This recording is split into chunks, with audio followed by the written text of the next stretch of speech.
back to Time to Go. In today's video, we are going to be doing a side-by-side comparison with the Seiko SKX and the Orient Ray. Now, I think these guys line up nicely for a side-by-side comparison. Both have similar specs. Both are non-hacking and non-hand winding, and also they're similarly priced.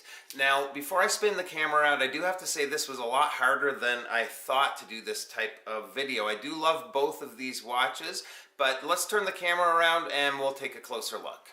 Okay, so how we're going to do this is I've broken the comparison video down to 5 categories. In each category, either watch can get a score of up to 5 points. Now, I'm not going to put the straps into the equation here. One came on the rubber, the Seiko came on stainless steel, so I'll just leave that out of the equation. So our first category is going to be dial, and in this category I'm going to include loom and the handset as well. Now, although I do prefer the look of the blue dial, when it comes to the handset I find Seiko's hands are a little bit more appealing to me. Now, both of these watches have a really great loom, but Seiko's does last a little deeper into the night. I'll do a side-by-side shot of the loom here now. These are intended to be tool watches, and with tool watches, legibility is very important, and to me, I find the Seiko is a little easier to read at a quick glance. Now, there's a little more attention to detail on the Ray with the framed in stainless steel date window, as well as the hour markers are also framed in stainless steel, but there's something about the SKX dial and the super strong loom. So in this category, I think Seiko takes it. I'm going to give Seiko a 5 out of 5, and the Ray will get a 4. So our next category is operation, and what I mean by that is the operation manipulation of the moving parts, the bezel and the crown. Now, if you look here, you would think with the much larger crown of the SKX that it would be easier to operate, but the way that the crown guards come down, it is not the case. It's quite hard to unscrew and screw back in, where the Orient unscrews, you can change the date and time and screw back in much easier. Now, the bezel on the Ray is a little harder to grip, and it's a little bit stiff to turn as well, but it feels very precise. The alignment is pretty much perfect, and there's next to no back play at all.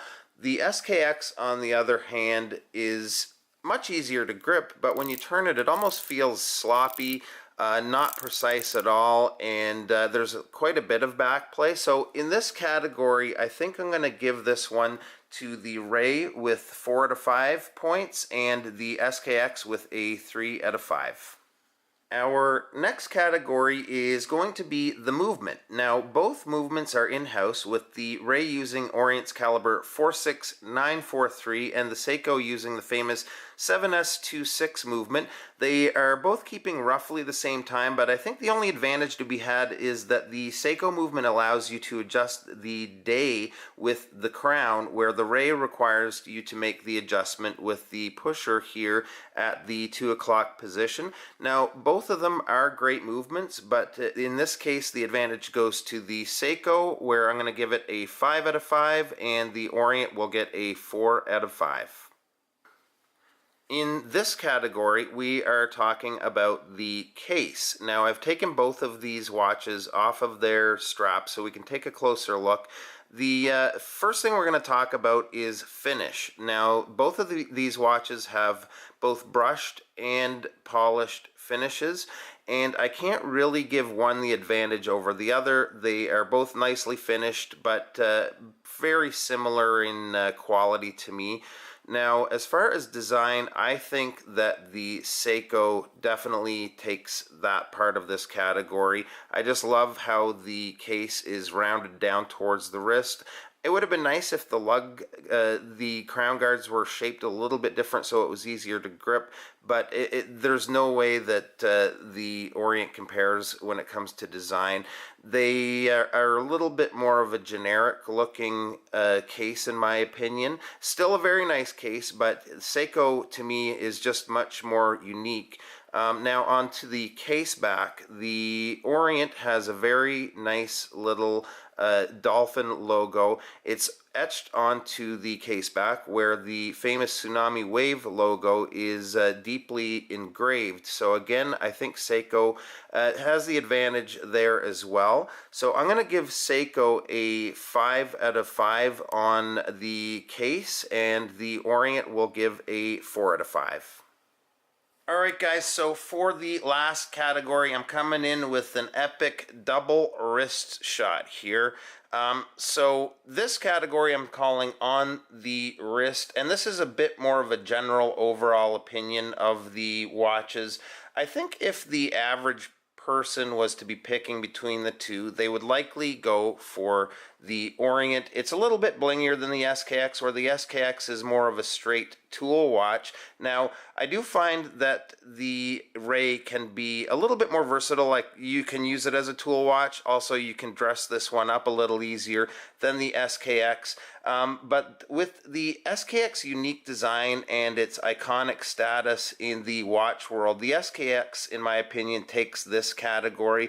It's going to have a score of 5 out of 5, with the Ray getting a 4 out of 4, and that will be a total of 23 to 20 for the SKX. Okay, so the Seiko won by a pretty narrow margin. I have to say though, both of these watches are fantastic for entry-level divers watches. If you're deciding between one or the other, either of them, you can't really go wrong. If you're like me, get both. They look great on the wrist together. So thanks so much for checking out the video. If you guys enjoyed this new format, please let me know. I might make this into a series. And thanks so much. We'll see you in the next one. Bye-bye.